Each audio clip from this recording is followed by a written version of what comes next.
Welcome to the Scroll Ensemble YouTube channel. I'm James, and I'm very grateful for the opportunity of the Gilles Loudon Research Scholarship.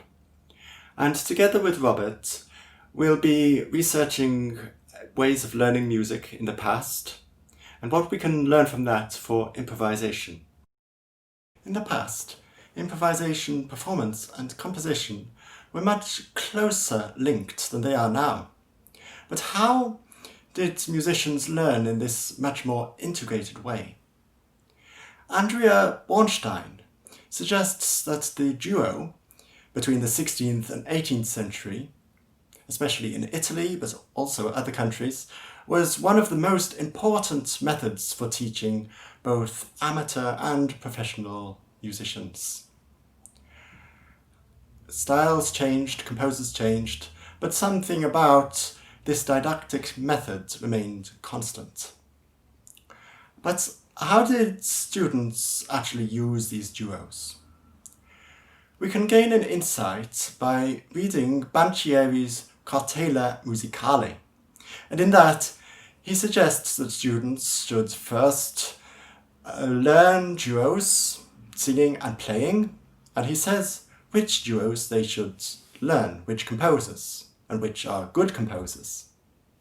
After that, students can then start to write own duos by taking a melody from an existing composition and then writing another melody to it. Only after that, writing three-part counterpoints by taking a duo and improvising a third line.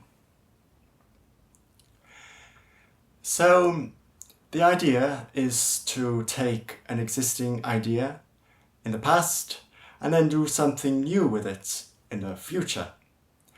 And also a journey from playing existing music to creating own music.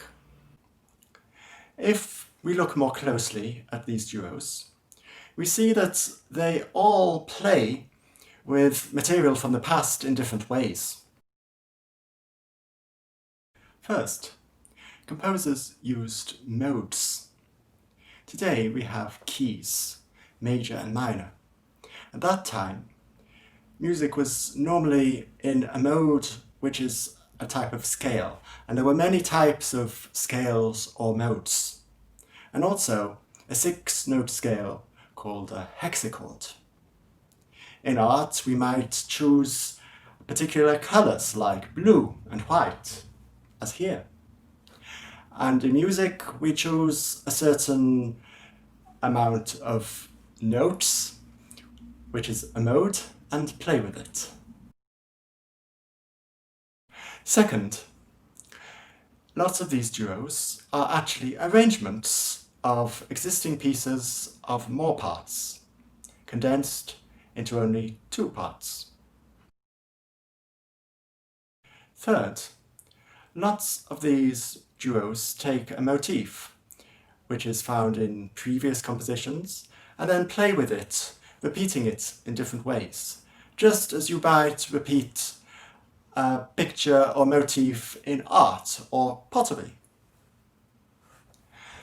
And if you take a motif and play and repeat it as something you have to do, this is called an obligo, which is a task you set yourself.